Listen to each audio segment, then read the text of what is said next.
Très bien, allons-y. Bon après-midi tout le monde. Je m'appelle Homira Osman. Je suis vice-présidente à la recherche et à la politique publique chez Dystrophie musculaire Canada. Bienvenue au webinaire d'aujourd'hui. Accès pour tous, le rôle de la technologie en ergothérapie. Avant d'aller plus loin, j'aimerais passer la parole maintenant à ma collègue Marie-Hélène Bolduc. Oui, bonjour. Nous allons présenter le webinaire aujourd'hui sur la technologie, le rôle de la technologie avec l'ergothérapie. Et c'est important de noter que ça vient aussi avec notre nouveau programme, notre nouveau fonds sur la technologie d'assistance. Alors, on a commencé un nouveau fonds et on trouvait que c'était important que les ergothérapeutes aient une formation à ce sujet-là pour vous outiller, en fait, à mieux recommander ces appareils-là. Merci.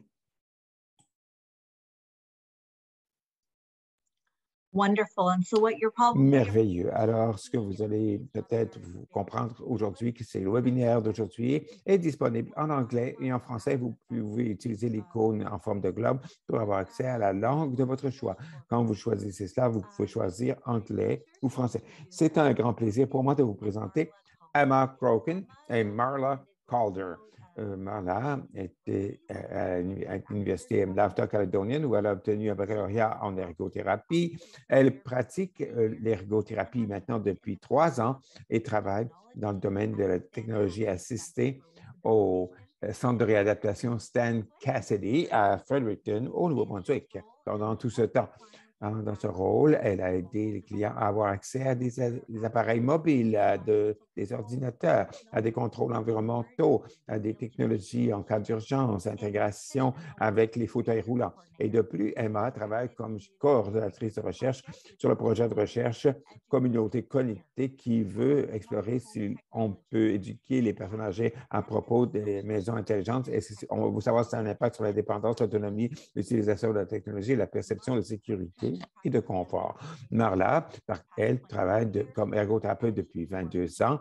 Elle travaille dans le domaine de la technologie d'assistance depuis plus de 15 ans au Centre de réadaptation Stan Cassidy au Nouveau-Brunswick.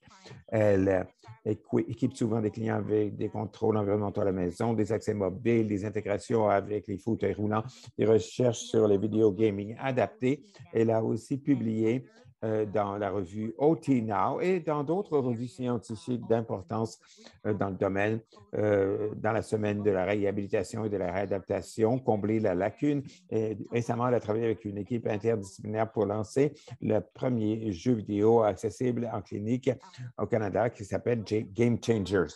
Nous sommes très heureux de vous avoir ici toutes les deux aujourd'hui pour faire une présentation sur ce sujet et très enthousiaste, comme Marie-Hélène l'a mentionné, que c'est justement un moment où on lance notre fonds d'assistance sur la technologie d'assistance et nous sommes vraiment ravis d'avoir votre expertise avec nous aujourd'hui. À vous la parole, Emma et Marla. Merci et merci à tous d'être ici aujourd'hui. Comme vous pouvez le voir à l'écran, notre présentation s'intitule « Accès pour tous, le rôle de la technologie en ergothérapie ». Alors, la médecine ne peut pas me guérir, donc je dois compter sur la technologie. Elle me permet d'avoir une interface avec le monde. Elle me propulse. C'est comme ça que je vous parle aujourd'hui. Cette technologie est nécessaire pour que je puisse vivre. C'est une citation de Stephen Hawking pour montrer l'expérience de la technologie pour les personnes avec qui nous travaillons. Je ne veux pas donner trop de détails sur qui nous sommes parce qu'on a une très belle présentation, mais Marla et moi, nous avons travaillé au Centre de réadaptation Stan Cassidy ensemble depuis le début de ma carrière en ergothérapie et elle a travaillé là depuis plus longtemps que moi et m'a enseigné beaucoup des choses que je connais maintenant. Donc, à nous deux, j'espère qu'on pourra répondre à toutes questions que vous pourrez avoir à la fin. Aujourd'hui, les objectifs d'apprentissage comprennent les objectifs suivants. Mieux comprendre ce qu'est la technologie d'assistance et quelles sont les expertises que les gens ont pour aider. Identifier 3 méthodes d'accès différentes pour faciliter l'accès d'une personne à du contenu numérique sur un ordinateur ou sur un appareil mobile. Et on veut discuter aussi comment la technologie peut appuyer la profession dans chaque activité. Qu'est-ce que la technologie d'assistance? C'est tout article, toute pièce d'appareil ou système qu'on peut acquérir commercialement ou qu'on peut acheter au magasin pour augmenter et maintenir les capacités fonctionnelles des personnes qui ont des incapacités. La technologie d'assistance aide les gens qui ont de la difficulté à parler, écrire, se souvenir, pointer, entendre, voir, apprendre, marcher et beaucoup d'autres choses. La TA peut être facile, comme des bulletins, ça peut être très avancé aussi, comme des ordinateurs spécialisés. Ça comprend des appareils technologiques, des systèmes montés, des commutateurs spéciaux, des souris et des claviers alternatifs, des fauteuils roulants, des broches, des logiciels d'assistance, des eye gaze et du eye tracking et plusieurs autres choses qu'on ne peut pas nommer toutes à ce moment-ci. Alors, les ergothérapeutes comprennent les besoins de leurs clients dans leur capacité, fait en sorte qu'ils deviennent des collaborateurs idéaux pour la conception, le développement et les applications cliniques de nouveaux appareils nouveaux ou adaptés. Les activités dans lesquelles une personne veut s'engager sont significatives pour ces personnes. Lorsqu'ils sont incapables de participer à des occupations ou des activités significatives, la technologie d'assistance peut les aider. Dans les services d'ergothérapie, les applications de technologie d'assistance peuvent augmenter le contrôle personnel d'une personne, sa communication, sa mobilité, son autonomie, son travail, ses activités de loisirs et sa participation sociale.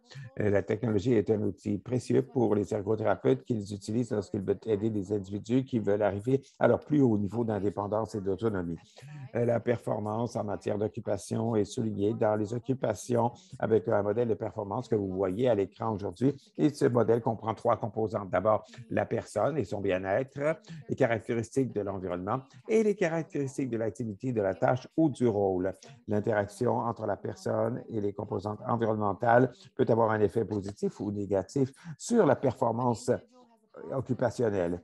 Quand la personne est dans un environnement positif qui vient appuyer une de ses occupations préférées, le succès de sa performance mène à des augmentations de sa participation d'ensemble, sa qualité de vie et son bien-être.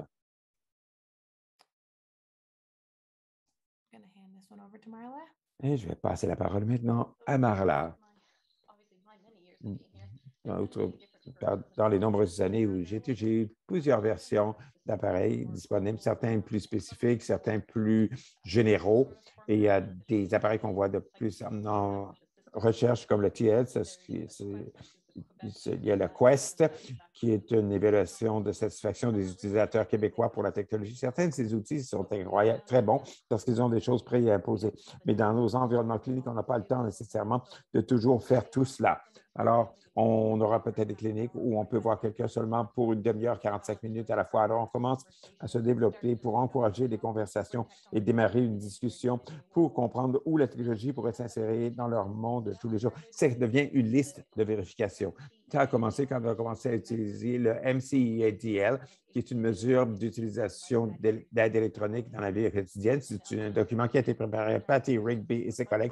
Vous avez une très belle liste de différents appareils électroniques qu'une personne pourrait utiliser dans sa vie de tous les jours.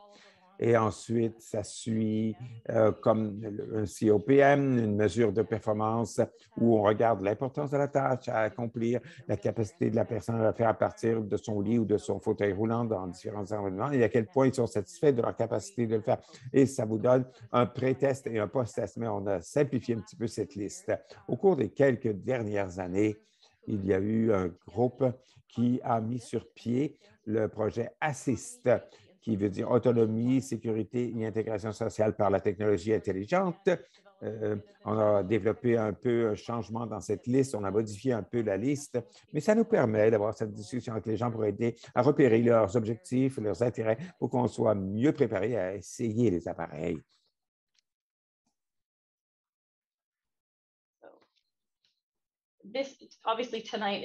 Aujourd'hui, on va vous donner bien sûr une vue de haut niveau. On n'ira pas dans les détails, mais on va vous donner une idée générale des choses sur lesquelles on se concentre et qu'on examine. Pour moi, l'ergothérapie, c'est pour aider l'accès. Comment une personne peut-elle utiliser des choses? Et il y a plusieurs tâches essentielles. Et la pandémie a souligné à quel point il y a beaucoup de tâches essentielles où doit avoir accès à du contenu numérique pour les accomplir, comme les activités bancaires, la conduite dans des rues achalandées. Comment peut-on avoir accès à votre contenu numérique dans ces situations? Les gens de tous les âges, quand ils viennent à notre centre, arrivent toujours avec de la technologie. Très peu n'ont aucune technologie. Ça arrive, mais c'est rare. Alors, on essaie de rencontrer les gens où ils sont, mais ils sont à l'aise avec des technologies. Ils utilisent la technologie comme outil tout au long de leur journée d'habitude. Ceci nous amène à ce qu'on appelle le contrôleur. Alors, la première, c'est pour identifier le type de contrôleur qu'un client pourrait avoir accès. Il y a souvent des smartphones, des téléphones intelligents qui sont omniprésents de nos jours. Il y a le iPhone, il y a les téléphones Android, il y a les tablettes Android, il y a les iPads. Les Android sont fabriqués par plusieurs compagnies différentes. Vous allez voir Samsung, Google, LG. Et ce qui arrive avec ces Android, ils sont tous sur la base de différentes quincailleries, de différentes machines. Ils ne sont pas tous les mêmes, ils ont toujours des caractéristiques différentes. On ne peut pas trouver les contrôles aux mêmes endroits. Ce qui est bien quand c'est des choses comme iPhone, iPad ou un Mac, quand eux, ils ont un système d'accessibilité très robuste qui est toujours de la même façon. Vous pouvez synchroniser vos appareils pour qu'ils fonctionnent tous de la même façon. Vous trouvez tous vos réglages au même endroit. Quelquefois, c'est plus facile si on a iPhone, iPad et Mac. Mais les Android ou les autres appareils sont un peu plus difficiles quelquefois. Il y a aussi les ordinateurs et toutes sortes d'appareils qui peuvent faire ces choses-là.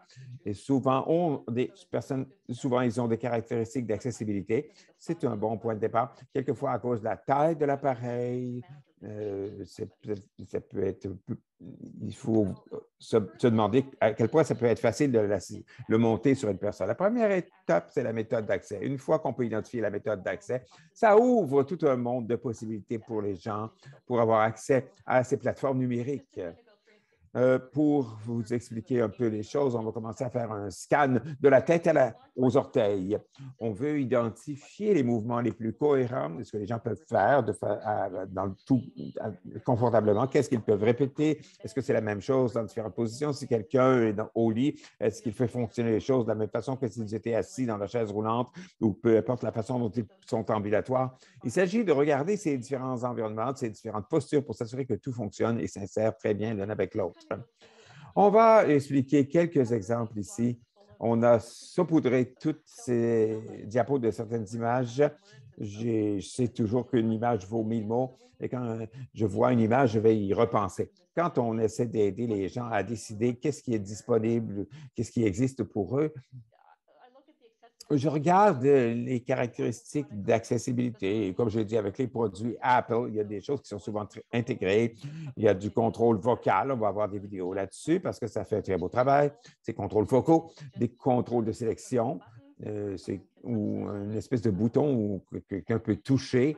Et je dirais que Apple a probablement les versions les plus robustes de contrôle de sélection qui existent aujourd'hui.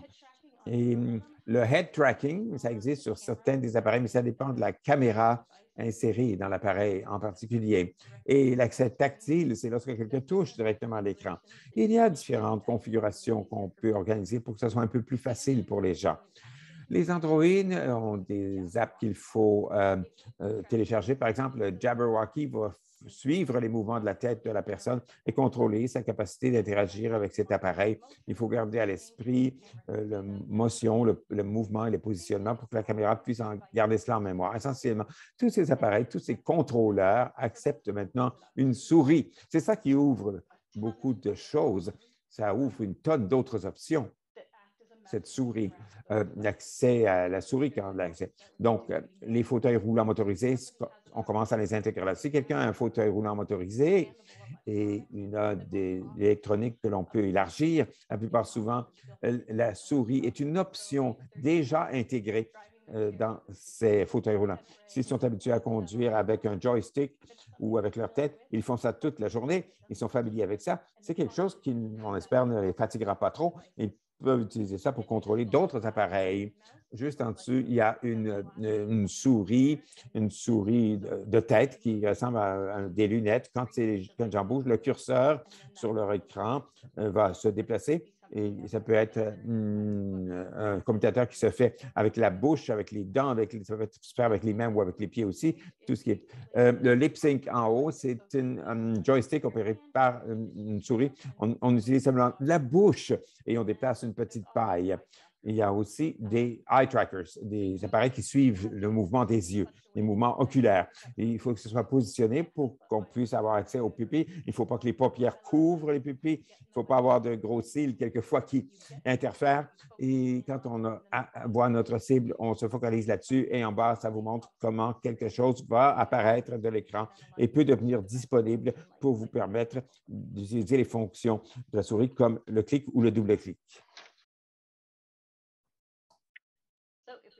Alors, si on continue, si on va de la tête aux orteils, on va passer d'abord aux membres supérieurs. Je divise ça en mouvements moteurs larges ou la motricité fine. Par exemple, les gens qui ont la dystrophie musculaire ou des muscles qui semblent plus impactés, ils ont quand même assez de dextérité dans les doigts. Alors, je vais peut-être regarder un joystick qui n'utilise que le pouce. Si les gens manquent de dextérité dans les autres doigts, il y a un petit clavier avec une souris. On a eu des gens qui ont utilisé leur contrôleur de jeux vidéo parce qu'ils ont grandi avec ces contrôleurs de jeux vidéo. Ils fonctionnent très bien. Ils peuvent le transformer en souris qu'ils peuvent utiliser pour le travail sur un ordinateur. D'autres options, c'est différents claviers. Le clavier numérique, on ne peut pas entrer dans le système Windows ou dans le système iOS, c'est-à-dire le système d'exploitation Mac. Vous pouvez transférer ce clavier numérique en une souris.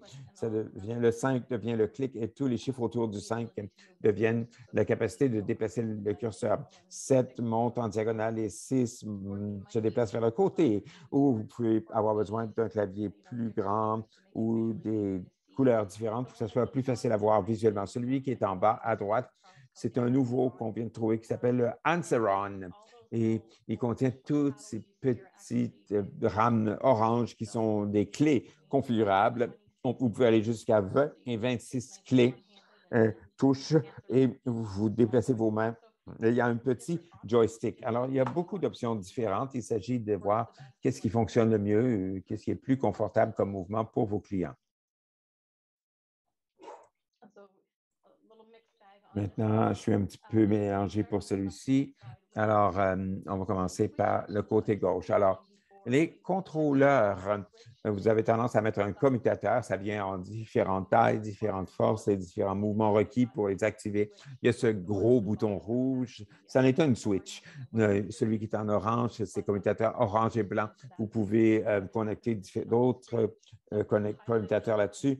Sur l'écran, il y a quelque chose qui est surligné. Vous diminuez en tapant sur votre commutateur et vous arrivez jusqu'à ce que vous arrivez à votre cible et vous pouvez alors sélectionner votre cible.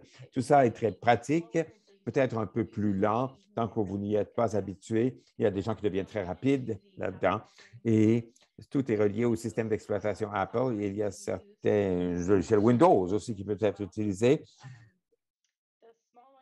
Le petit que vous voyez avec les doigts, avec une clé, a été construit ici à Stan Cassidy en collaboration avec nous dans notre département d'ingénierie. Ça s'appelle la Twig Switch. Et c'est parce qu'on avait une personne où on avait des mouvements faciaux qui captaient, par exemple, simplement lever un sourcil ou un petit mouvement du doigt. Alors, ça lui a permis d'interagir avec ces appareils. Idéalement, si vous pouvez avoir 3 petites switches ou 3 petits commutateurs, un sur le bandeau de tête, un sur le doigt, vous allez avoir une pleine souris qui peut faire le haut et le bas, le gauche et droite et le clic. Pour certaines personnes, utiliser les mouvements des pieds peut être avantage. Ça peut être un trackball, comme vous le voyez ici à droite, en bas. Il y a beaucoup d'options différentes là-dessus aussi. Comme je l'ai mentionné, on a la grande chance ici à Stan Cassidy d'avoir un ingénieur en réadaptation avec lequel on peut beaucoup collaborer. L'image que vous voyez à gauche ça aide à C'est imprimé en 3D. Il y a des joysticks faciles à bouger, des manches de contrôle et certaines pattes adaptées. Donc, ce n'est pas un bureau plein, bon, ça peut être séparé. On peut capitaliser sur certains mouvements des yeux ou des jambes pour diminuer un peu la douleur et permettre différents mouvements pour que les gens ne se fatiguent pas autant en bougeant toujours les mêmes muscles. Ça peut être bougé par les pieds, par les genoux, par les doigts. Et celui à droite, c'est une impression 3D. On combine les mains sur cette zone rouge et ça n'affecte pas le clavier tactile qui est là. Et on travaille avec toute une vaste gamme de mouvements qui nous sont disponibles et ça devient un contrôleur de jeu. Et à droite, complètement, on a des stylistes c'est un conductif, ça fonctionne mieux pour les écrans tactiles. Il y en a un où vous pouvez simplement glisser votre main et un autre qu'on peut mettre comme un anneau sur le doigt. Et il y a des panneaux pour que ce soit plus facile de pousser les boutons, des garde-clés, des garde-touches et différentes couvertures de joystick. Dès qu'on trouve quelque chose qui est disponible commercialement et qu'on ne trouve pas une façon de répondre aux besoins, on collabore avec ces ingénieurs pour trouver une façon pour que ça marche mieux.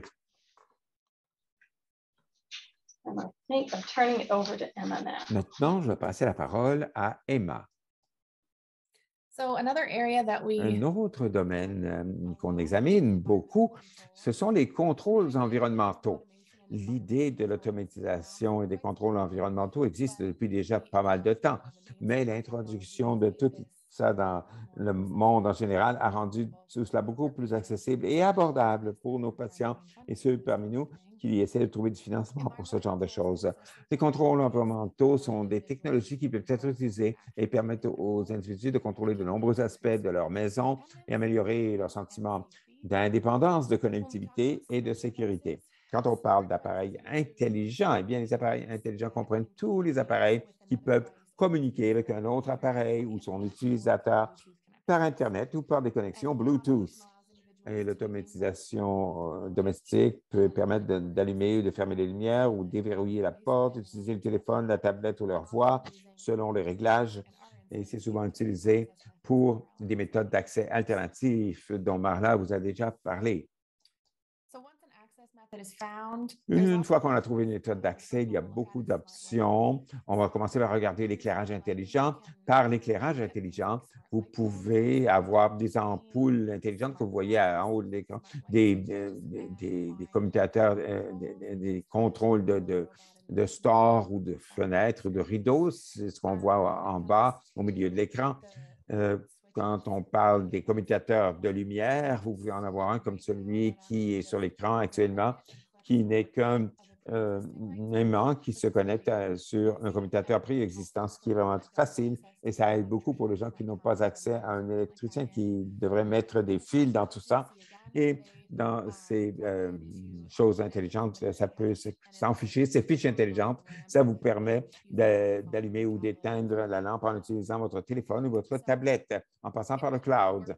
Alors, les personnes avec qui on travaille, qui risquent de chute, qui ne sont donc pas obligés d'éteindre toute la lumière et d'essayer de trouver leur chemin pour aller au lit. Ils peuvent faire ça une fois qu'ils sont bien installés dans leur lit, s'ils ont un téléphone ou un speaker intelligent pour allumer et éteindre les lumières. L'autre façon, c'est on fait des détecteurs de mouvement. Pour plusieurs de ces appareils sont accompagnés d'un détecteur de mouvement et on peut arranger ça pour que les lumières s'estompent pendant la nuit. Si on voit du mouvement, si vous allez vers la salle de bain, par exemple, vous ne serez pas à risque de tomber. L'autre endroit où on utilise ça, c'est si les gens partent en vacances, par exemple, et vous savez que les gens recommencent à faire ça maintenant après la pandémie. Ils sont même capables d'allumer ou d'éteindre les lumières dans leur maison pour que ça, on dirait qu'il y a quelqu'un à la maison. Ça donne l'idée qu'il y a quelqu'un qui est là. Alors, ça évite certains cambriolages ou vols par effraction. L'autre façon dont on peut utiliser les fiches intelligentes dont on parlait plus tôt, c'est pour le chauffage intelligent. C'est-à-dire, souvent, on va accompagner ça avec une option de chauffage domestique ou un ventilateur pour que les gens puissent avoir le contrôle sur la salle, la pièce où ils se trouvent en allumant la chaleur pour augmenter la chaleur ou les ventilateurs pour les rafraîchir. Il y a des options pour le chauffage intelligent qui sont plus complexes, comme la version Nest qu'on voit à l'écran maintenant, C'est un thermostat intelligent qui exige un peu plus de filage et certains systèmes à la maison ne seraient peut-être pas compatibles avec ça. L'autre option, c'est le Smart Space Heater, le chauffeur d'espace intelligent qu'on voyait. C'est disponible chez Canadian Tire ou à tous les endroits où on achète des chaufferettes. Tout ça se connecte au téléphone pour que vous puissiez allumer ou éteindre la chaleur ou la climatisation. Vous pouvez utiliser les haut-parleurs de voix pour dire des choses comme allume le ventilateur ou mets la température à 25 degrés. Plusieurs personnes en fauteuil roulant ne peuvent pas atteindre leur thermostat. C'est la façon dont ils peuvent s'y prendre pour contrôler la température à la maison lorsqu'ils sont chez eux. Et des sonnettes intelligentes, c'est probablement une technologie les plus en demande. Ça permet aux personnes de regarder qui entre dans leur foyer, qui en sort. Ils ont aussi un microphone et un haut-parleur avec une vidéo, de sorte qu'on puisse avoir une conversation bidirectionnelle. On a une personne qui a ces choses-là dans sa maison. Elle a entendu des bruits sur son portique dans l'avant. Elle a vérifié le téléphone pour voir qui était à la porte. Et c'était un ours. Elle n'a pas répondu à la porte, bien sûr, mais ça était plus en sécurité. Normalement, elle a rouvert la porte pour voir qui était là. Maintenant, elle a pu voir à l'avance que c'était un ours. Elle n'a donc pas ouvert la porte. Et il y a aussi, si vous êtes au repos, vous sortez de la douche ou si vous habillez et quelqu'un sonne, vous pouvez cliquer pour voir qui est. Si c'est pour une livraison, vous pouvez lui parler par cette sonnette pour lui dire « Je suis à la maison, ce sera quelques minutes. Pourriez-vous, si vous voulez laisser le paquet directement à la porte, ça ira. » Ça donne un peu de rassurance et ça diminue le besoin de se précipiter et de risquer de tomber pour arriver à la porte à temps. Vous pouvez aussi regarder qui a fait le tour de votre maison pendant la nuit aussi, si vous le désirez. Et en dessous, vous voyez le Smart Door Lock qu'on peut lier, et vous pouvez utiliser votre téléphone ou votre voix pour verrouiller ou déverrouiller votre porte. Si vous entrez dans votre lit, vous pouvez l'utiliser pour vérifier, verrouiller la porte. Ou si vous avez des membres de la famille ou des soignants qui arrivent, vous pouvez les laisser entrer. Vous n'êtes pas obligé de laisser votre porte déverrouillée en tout temps.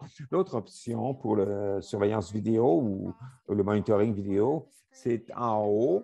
C'est une caméra vidéo externe avec des lumières en haut, des lumières projecteurs, et en bas, c'est une caméra de surveillance interne. Il y a des personnes qui se sentent beaucoup plus en sécurité d'avoir cette caméra à l'intérieur. On a une patiente qui n'est pas verbale, elle ne peut pas parler, et sa famille nous a demandé la permission d'insérer cela pour qu'elle puisse voir où elle est tout au long de la journée, parce que quand ils appellent, ils ne peuvent pas communiquer avec elle par téléphone parce que cette personne ne parle pas. Ça donne la paix d'esprit. On sait que la personne va bien. Et les petits carrés au milieu de l'écran, c'est un surveillant de porte ou un surveillant de fenêtre, ça dépend où on met. Donc, quand la porte ouvre ou quand la fenêtre ouvre, il va y avoir un bruit de ronflement. On peut envoyer un message à une tablette pour savoir si la porte a été ouverte. S'il y a des gens qui viennent à l'improviste, c'est utile. Au milieu de l'écran, il y a Lifeline, Life Alert, il y a Lifeline, mais il y a aussi les nouvelles montres intelligentes avec des détections de chute et des appels SMS d'urgence. Ça peut être très aidant pour les personnes pour savoir qui pourront obtenir de l'aide s'ils en ont besoin. Donc, beaucoup de ces technologies peuvent être utilisées pour appuyer les activités de la vie quotidienne et les activités de la vie de façon autonome. Je vais vous parler de quelques façons dont on peut faire. D'abord, les soins personnels et le ménage et les travaux ménagers. Il y a beaucoup de choses qui existent et la façon dont on utilise, ça dépend de vous. Encore une fois, l'horloge intelligente qui peut être enfichée sur un sèche-cheveux ou des outils en chaud. Vous pouvez connecter cela à votre tablette aussi. Sur l'écran, ce n'est pas intelligent, mais c'est quelque chose qu'on aime beaucoup au centre. C'est quelque chose pour tenir le sèche-cheveux. Ça s'achète sur Amazon, ça tient le sèche-cheveux en place. Si quelqu'un a des problèmes de mouvement des extrémités supérieures ou des gens qui n'utilisent pas un de leurs bras, ils peuvent quand même se coiffer pendant que le sèche-cheveux fonctionne et prendre le téléphone en haut à gauche. C'est un diffuseur intelligent qui peut être utilisé pour les gens qui ont de l'anxiété. Vous pouvez coupler ça avec des applications de méditation ou des vidéos pour rendre la maison un peu plus relaxante. Et en dessous, vous avez l'aspirateur robot intelligent, le Roomba, Ça fait un bout de temps qu'il est là et ça s'améliore de plus en plus. Il y a une version où on peut mettre une vadrouille. Les gens peuvent donc passer l'aspirateur ou passer la vadrouille. Et les gens qui ne peuvent pas contribuer beaucoup aux travaux ménagers, c'est bien quand même pour eux de pouvoir contrôler cela. Ils peuvent minuter des routines ou des minuteries, ce qui leur permet de contribuer aux travaux ménagers à la maison. Mais les piliers, les rappels de médicaments, plusieurs personnes parmi nous, nous savons que les gens souvent ne prennent pas leurs médicaments au bon moment ou aussi souvent que nécessaire. Ces gens-là sont en plus grand risque de chute et d'admission à l'hôpital. Il est donc important d'avoir un bon horaire pour savoir que vous allez prendre vos pilules d'attente et que vous allez prendre les bons médicaments. Il y a plusieurs options dont on parle avec nos patients. Il y a des piluliers intelligents. Ali en bleu et le Tricell qui est au milieu. Ces deux viennent avec un smartphone ou une tablette et ça envoie des notifications à un certain moment de la journée pour vous faire savoir que c'est le moment de prendre vos médicaments. Et si vous ouvrez le tiroir, vous les prenez, ça va arrêter les notifications. Sinon, ça peut envoyer des notifications à vos proches ou à vos soignants pour avoir un rappel supplémentaire. Et si vous ouvrez la mauvaise journée d'un pilier intelligent, ça va vous dire, est-ce que vous vouliez ouvrir le jeudi? On n'est que mercredi. Alors, il y a plusieurs façons de rester au courant de ce que vous prenez comme pilule. Il y a beaucoup d'applis pour les médicaments que vous pouvez télécharger qui sont gratuites et vous pouvez mettre tous vos médicaments et ça peut vous rappeler quand c'est le moment d'avoir un nouveau remplissage. Ça peut vous envoyer des alertes journalières sur les médicaments que vous allez prendre et le moment où vous devez les prendre. Et il y a aussi quelques technologies différentes qui vous aident à suivre les choses, comme des tuiles et des AirTags sont des appareils de suivi. Il y a plusieurs marques à part Tile, mais il y en a d'autres. Et ça peut s'attacher à des choses comme des trousseaux de clés, des télécommandes, des choses que vous oubliez souvent. Et vous pouvez les trouver, ces objets, en utilisant votre smartphone. Et inversement, si vous ne trouvez pas votre smartphone, votre tablette, vous appuyez le bouton sur le Tile. Ça peut fonctionner même si le téléphone est en mode silence. Les gens mettent ça sur le sac à dos de leurs enfants et ils savent où sont leurs sacs à dos, où sont leurs enfants pendant la journée. Il y a plusieurs façons dont on peut utiliser cela avec des patients. Ça les aide en leur donnant des rappels et ça aide leur mémoire. Et la sécurité en cuisine, on veut en parler aussi.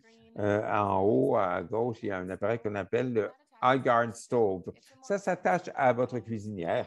Bon, c'est un appareil plus cher que ceux qu'on a discuté aujourd'hui, mais ça comprend un détecteur de mouvement. Donc, si ça ne remarque aucun mouvement devant la cuisinière pendant un certain temps, alors ça va éteindre votre cuisinière. Vous pouvez avoir une minuterie là-dessus. Alors, si vous cuisez quelque chose qui va prendre un certain temps, vous ne devez pas le cuire, l'arrêter au milieu. Une fois que vous retournez à la cuisinière, ça va se rallumer. C'est juste pour s'assurer que quelqu'un est là pour surveiller. Il y a un appareil qui s'appelle Wildfire qui s'attache aussi à votre cuisinière.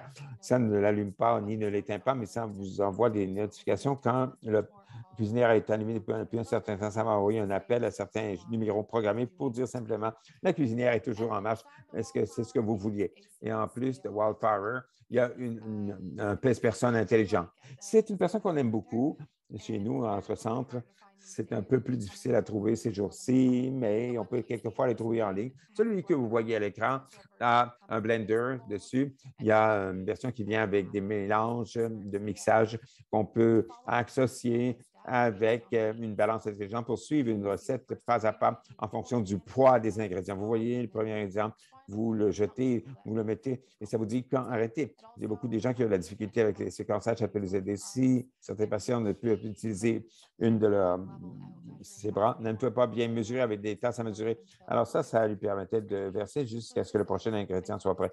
C'est une bonne façon de rester autonome dans la cuisine et en dessous, on parle toujours des commandes d'épicerie à distance avec ramassage sur le trottoir. Ça aide les gens, s'ils ne sont pas à l'aise d'aller faire leur épicerie ou ils ne peuvent pas sortir. Vous allez en ligne, vous faites vos commandes pour un ramassage au trottoir. Vous pouvez mettre le nom de quelqu'un d'autre, le nom d'un soignant, d'un proche, et ça va vous permettre d'avoir toutes les choses que vous voulez. C'est une autre façon d'utiliser la technologie pour ces activités quotidiennes que nous faisons tous les jours. Et la communication et la participation sociale, c'est devenu très important particulièrement depuis la COVID. Il faut se connecter à d'autres en utilisant de la technologie. On voit une grande augmentation de l'utilisation des téléphones intelligents et des tablettes chez plusieurs populations. Il y a quelques autres technologies dont on a parlé pour la communication et la participation sociale. En haut de l'écran, d'abord, le premier que vous voyez, c'est Furbo. C'est une caméra pour les animaux favoris. Vous pouvez vérifier vos animaux favoris et vous pouvez voir en avant de là, il y a une petite gâterie. Alors, vous pouvez donner des gâteries à vos animaux favoris, même quand vous n'êtes pas là. On a même un patient qui avait la dystrophie musculaire qui était incapable de nourrir ou d'envoyer des gâteries à son chien de service. Et un de ses buts à cette dame était de trouver une façon de le faire. On lui a donné ça. Elle a pu utiliser l'appli sur son téléphone en utilisant le manche sur son fauteuil roulant pour avoir accès et lancer des gâteries à son chien de service. Au milieu de l'écran, vous avez une image, un cadre à portrait intelligent. Ça permet à d'autres, comme des membres de la famille ou des amis, ça permet aux gens d'ajouter des photos. Je sais que ma mère en a un. Elle est à l'île du Prince-Édouard et notre famille peut lui envoyer des photos et elle voit de nouvelles photos chaque jour. Elle voit ce qu'on fait et qu'est-ce qu'on est en train de faire. Et le dernier appareil à l'écran maintenant, c'est le Friendship Layup, comme on l'appelle. C'est-à-dire que vous pouvez acheter ces lampes, des lampes d'amitié. Et quelqu'un peut être à l'autre bout du monde et en avoir. Et si vous appuyez sur le bouton en haut, ça va changer la lumière de la lampe de l'autre personne ou ça peut changer le statut de la lampe. Ça peut scintiller. Alors, c'est une technologie qui vous permet de socialiser d'une façon différente. Et on a aussi des sites web et des applis pour différentes participations. Vous connaissez ces applis comme Facebook, Messenger, Instagram. Et l'accès à un téléphone ou à une tablette permet aux gens avec qui vous travaillez d'avoir accès à toutes ces façons de communiquer et de socialiser qu'on utilise tous les jours. L'appel vidéo est à l'écran. Par exemple, aujourd'hui, on utilise Zoom. L'accès à la technologie permet d'avoir accès à de la socialisation et de la communication, que vous soyez pour votre travail, ça peut s'utiliser pour le travail, ou il y a même des cours de yoga par Zoom maintenant. Il y a des soirées de jeux qu'on tient sur Zoom ou sur Skype. Alors, donner accès à la technologie ouvre tellement d'options. Et maintenant, je repasse la parole à Marla. Alors, comme Emma l'a mentionné, je pense que la pandémie a créé une augmentation des loisirs en ligne. Aujourd'hui, comment vous êtes fonctionnel pour l'utilisation d'un téléphone, mais tout un ensemble de choses amusantes à faire aussi avec votre téléphone. Elle a mentionné qu'il y a des jeux, vous pouvez lire. Il y a l'application Libby ici qui est disponible. Vous pouvez enficher ça dans votre système de bibliothèque publique et avoir des livres qui vous sont livrés directement sur votre appareil. Et ça reste là pour toute la durée d'un prêt normal de bibliothèque, disons 3 semaines. Ce qui est bien, c'est que vous pouvez changer les contrastes et les couleurs. Si vous voulez, par le jour, que ce soit plus brillant ou plus sombre la nuit ou le soir, ça change la luminosité. Et il y a toutes sortes de caractéristiques intégrées qui rendent cela plus convivial. Il y a toutes sortes de choses en ligne, des groupes virtuels, des jeux intelligents, le yoga, le Zumba. Si les gens sont intéressés à différents podcasts, des balados, il y a toutes sortes d'intérêts pour l'apprentissage en ligne, comme on le fait actuellement. Et le divertissement, ça existe depuis longtemps, mais il y a certainement beaucoup de compagnies qui arrivent maintenant. Netflix est une des chaînes les plus grosses. Il y a YouTube aussi. Et ça continue toujours d'arriver sur le marché. Il y a toujours de nouvelles options. Alors, c'est bon de regarder la fonction, c'est bien aussi pour la fonctionnalité, mais aussi de s'amuser avec ces appareils. Une autre des choses que nous avons ici, c'est une initiative dirigée par des patients. Plusieurs personnes venaient à notre centre et avaient des blessures ou une fonction était en train. Elles ne pouvaient pas jouer à des jeux vidéo autant qu'avant. Et les jeux vidéo, c'est un loisir très répandu. Il y a un très grand nombre de personnes qui aiment faire des jeux vidéo. Et on a la philosophie essayer avant d'acheter. Alors, on a une salle, qui est la salle où je suis actuellement, où on a toutes sortes de contrôleurs alternatifs. On examine les options d'accessibilité dans le jeu ou sur la console. Quand je parle de console, je parle des choses comme le Xbox, le PS4 ou les jeux sur PC. Et On veut être capable de donner des occasions aux gens de jouer les mêmes jeux que leurs amis. Si vos amis jouent sur Xbox et vous voulez vous connecter ensemble, vous pouvez jouer ensemble. Certains joueurs vont être interplateformes. Il s'agit d'avoir une idée de ce que les gens veulent faire et comment ils veulent le faire.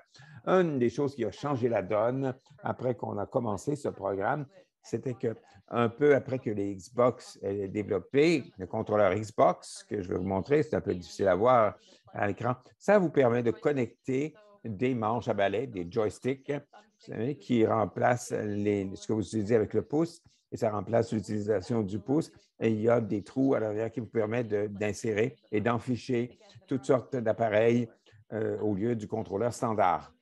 Donc, dans l'image du bas, quelquefois, les gens ont une faible préhension. Alors, il faut caler toute la régie pour essayer de tenir le contrôleur. On le met ça et c'est seulement les pouces et les doigts qui sont libres pour pousser les boutons. Vous n'avez pas besoin de tenir l'appareil de contrôle.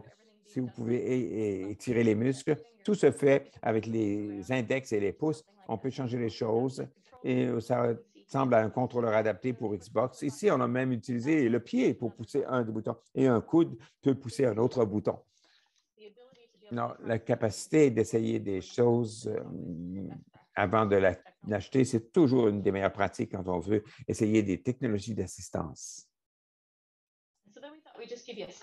On s'est dit qu'on vous donnerait un petit aperçu de ce qu'on utilise dans notre zone d'intervention. On travaille avec un thérapeute primaire qui nous donne tellement d'informations. Souvent, les gens viennent nous voir pour une brève période et on ne se connaît pas très bien, on ne connaît pas assez bien les mouvements le thérapeute a la meilleure vision de leurs objectifs, de leurs intérêts, quel est leur milieu, leur environnement. On a des gens souvent qui sont très bons en technologie, d'autres ne sont moins. Ça va nous donner une idée quel genre de soutien on va donner. Est-ce qu'on va donner des manuels d'assistance ou ils savent très bien. Ça leur suffit de savoir que ça existe. Une partie des meilleures pratiques pour la technologie d'assistance, c'est essayez-le avant, si possible, être capable de faire un remue-ménage autour de ces systèmes complexes. Une leçon principale à retirer de tout ça, c'est que nos ergothérapeutes ne sont pas obligés d'être les experts dans tout ça. Et il y a un ergothérapeute qui a écrit un très bon article sur la technologie d'assistance par rapport à quelqu'un qui est juste un ergothérapeute général. Et quelles sont les différences? Mais sachez qui sont les personnes dans votre province qui s'y connaissent le plus. C'est assez uniforme à travers le Canada. La plupart des provinces ont un programme de technologie d'assistance. Nous, c'est dans un centre de réadaptation. Ça peut être différent à travers le pays, mais il y a certainement de très bons cliniciens qui font certaines de ces choses dans l'ensemble du pays. Alors, trouvez qui sont ces personnes. Si on veut jeter un petit regard, voici la version propre. Ce n'est pas toujours aussi propre. C'est notre salle Game Changers. Pour nous, c'est une qualité de vie. Ce n'est pas tellement thérapeutique en tant que tel. On n'a pas les ressources pour offrir des jeux thérapeutiques. On se concentre surtout sur l'intérêt des gens qui veulent faire des jeux vidéo pour l'amusement, pour les loisirs, pour se connecter avec leurs amis, leur famille. Le thérapeutique vient après. C'est si on essaie d'améliorer une fonction. Par exemple, si j'essayais d'améliorer l'amplitude de mouvement, je mettrais peut-être le contrôle de plus en plus loin. Je travaillerais là-dessus. Souvent, on peut bâtir la force. Souvent, on va pousser sur un bouton plusieurs fois au cours d'un jeu, au cours d'une partie. Il y a des gens qui font ça, mais on ne fait pas ces applications thérapeutiques ici chez nous. Que j'ai mentionné, ce qui est bien avec le gaming, c'est que vous faites quelque chose que vous aimez, un jeu vidéo, que ce soit un contrôleur standard ou un manche à balai. Ça peut être utilisé pour d'autres applications numériques. Ça peut être utilisé comme souris, ça peut être utilisé pour faire vos opérations bancaires ou vos opérations d'épicerie. Il y a toutes sortes de façons d'utiliser ces contrôleurs.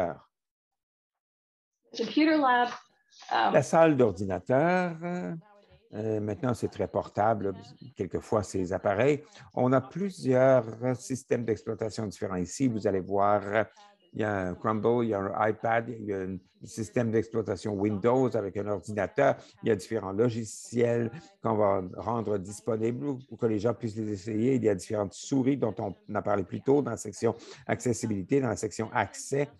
Le montage est une des choses les plus différentes difficile, si vous êtes fatigué d'utiliser vos mains, il s'agit de trouver une position qui permet à une personne d'utiliser cela confortablement pour le temps où ils ont besoin d'être sur leurs appareils. Et notre dernière salle, Emma en a parlé, on a une salle de maison, une suite de maisons intelligentes. Ça ressemble comme un appartement d'une pièce.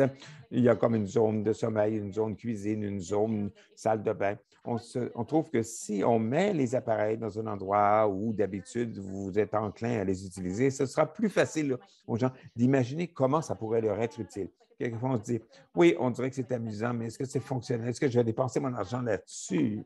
Alors, il s'agit d'avoir cette discussion pour savoir comment la technologie peut-elle être un outil pour vous rendre plus autonome ou vous faire vous sentir plus en sécurité ou vous donner accès à quelque chose que vous n'avez pas eu auparavant.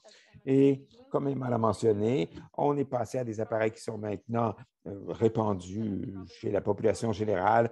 Ça fait 5 ans maintenant qu'on a cette pièce intelligente, cette simulation de maison pour s'assurer que vous avez accès au contrôleur. Si vous avez un accès au téléphone, au haut-parleur, une tablette, un ordinateur, ça ouvre le monde et ça vous permet de contrôler beaucoup de ces autres choses. Une autre chose qu'on voit avec les choses générales, c'est que les gens me font le commentaire, je n'ai jamais pensé à l'utiliser comme ça. Juste le fait d'avoir une conversation sur les façons d'utiliser les appareils que les gens ont déjà peut aider. Et c'est moins intimidant pour les gens parce que mon voisin là, une nièce ou un neveu a probablement le même genre d'appareil. Alors, si vous dites, un jeune de 14 ou 15 ans peut vous aider à mettre ça en place. Vous n'êtes pas obligé de bâtir tout l'écosystème. Vous pouvez prendre un morceau, ajouter un autre morceau plus tard et juste s'assurer que les gens soient à l'aise pour appuyer leur vie de tous les jours.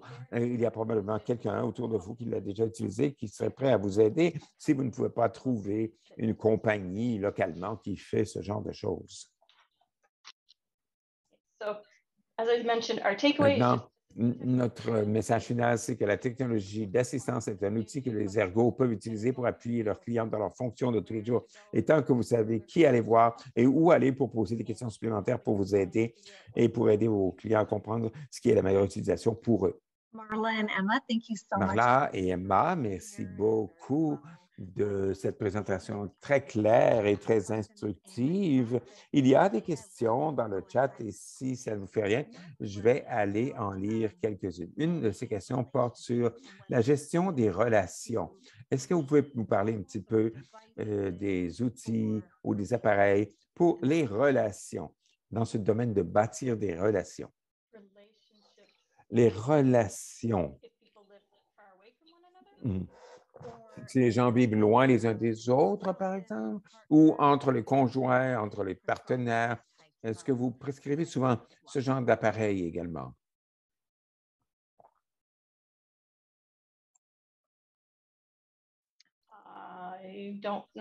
Je ne sais pas si je peux donner une réponse.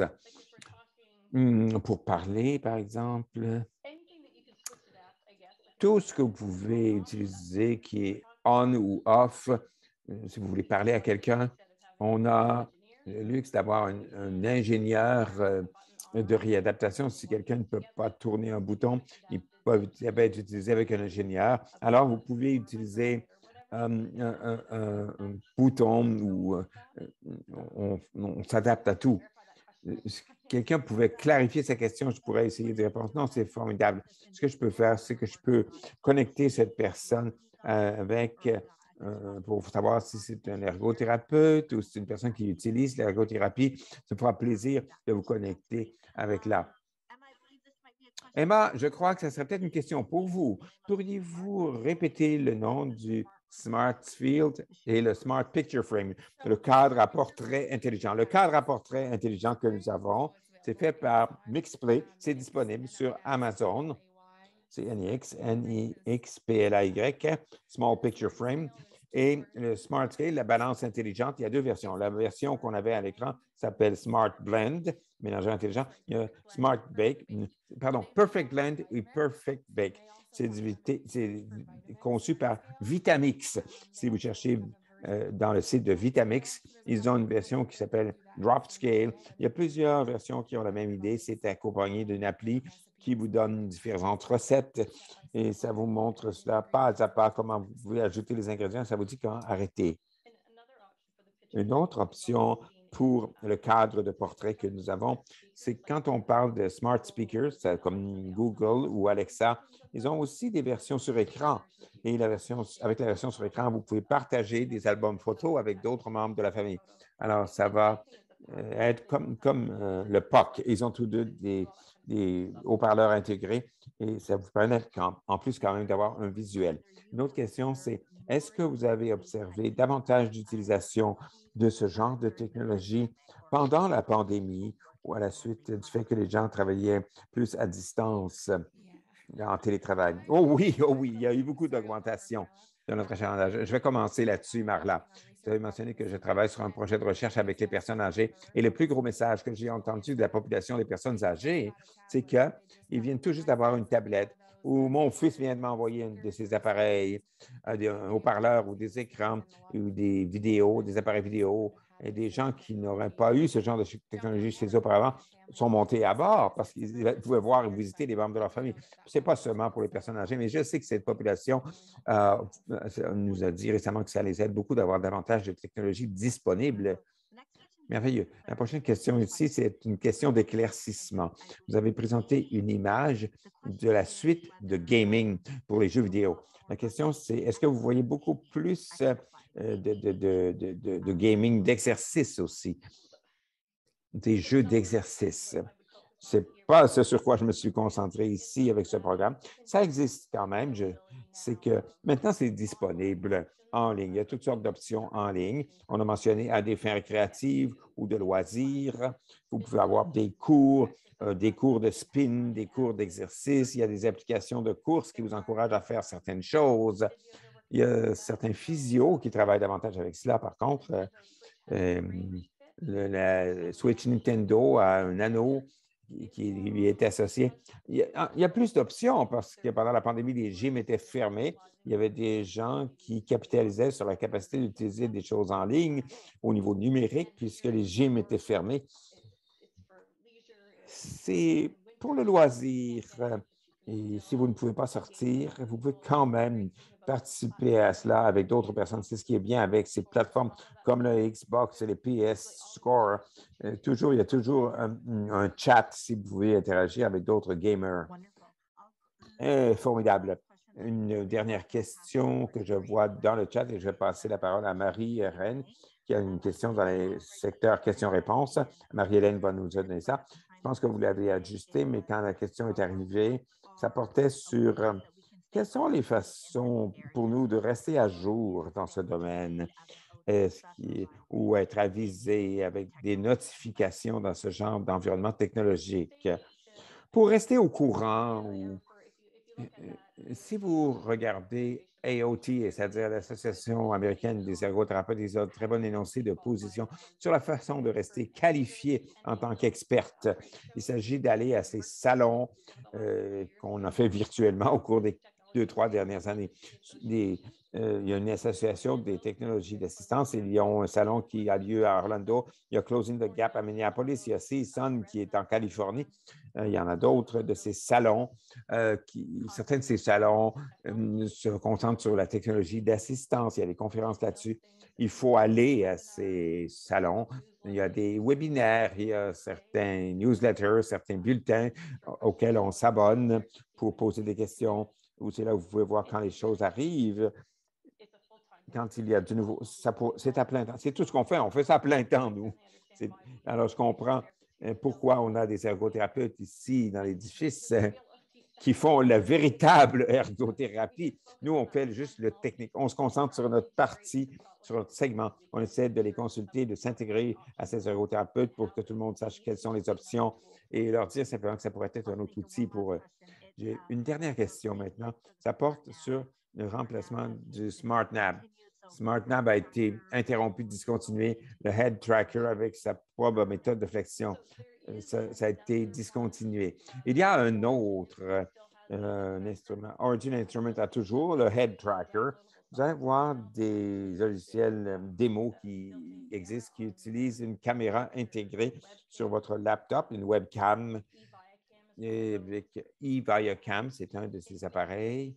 de nombreuses façons avec les lunettes que j'ai montrées. Ça fonctionne comme une paire de lunettes, mais en fait, c'est un suiveur de terre avec des flexions intégrées. Vous pouvez avoir une switch que vous pouvez utiliser pour les doigts ou pour les mains avec ce eye tracker, avec ce suiveur oculaire. Android aussi a un head tracker qui suit les mouvements ce sont des mouvements de la bouche qui vont indiquer, qui vont servir de clic lorsque vous arrivez à votre cible. Il y a quelques versions différentes de suivi des mouvements de la tête. Ah oui, dual click. Oui, le dual click est intégré d'habitude dans le système d'exploitation. Sur les appareils Apple, par exemple, on veut choisir ce genre d'appareil si on le désire au lieu de cliquer. J'essaie de me souvenir comment ça se fait. Il y en a où c'est intégré directement dans le logiciel. Le head tracker original est souvent intégré dans un logiciel. Il y a toujours l'option avec le drop clicking également. Merveilleux. À vous la parole, Marie. Je vois des questions et j'aimerais terminer sur la note sur le fonds de technologie. Merci encore une fois. J'aimerais bien que Marie-Hélène. Allez-y, Marie-Hélène. Merci. Oui, merci. Alors, je veux juste dire qu'il y avait un commentaire en français. Merci beaucoup. Très intéressant et très complet. Et on avait aussi une question. Est-ce possible d'obtenir la liste des noms des aides technologiques qui ont été présentées? Yes, it will be out of date quickly. Oui, ça sera déjà périmé très bientôt parce que ça bouge vite, mais on peut le faire. On a un document qu'on utilise dans notre suite de la maison intelligente. On essaie de mettre ça à jour souvent.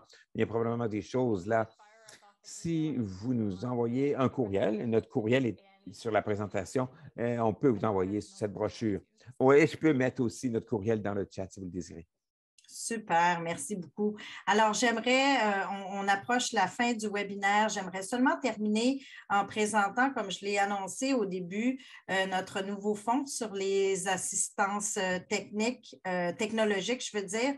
Alors, on a démarré ce nouveau fonds-là. Ce qui a été présenté ou même d'autres choses qui peuvent aider la sécurité, l'autonomie de la personne,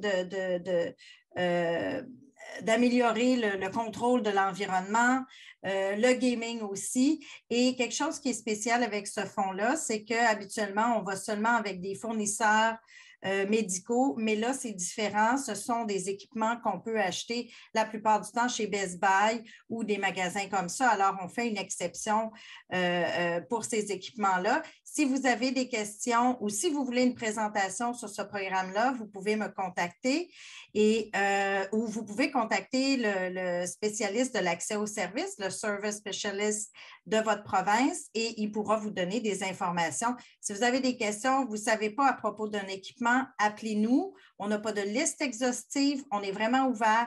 Comme Marla le disait, ça change tellement tout le temps qu'on n'a pas cru bon d'ouvrir une liste, mais on est ouvert aux demandes, alors il faut demander.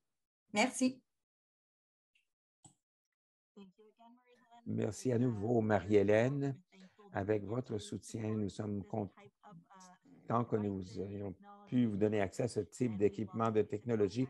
Et n'hésitez pas à nous contacter. Merci encore une fois, Marla et Emma, de cette excellente présentation aujourd'hui. Merci à tous de vous être joints à nous aujourd'hui. Bon reste de la journée à tous.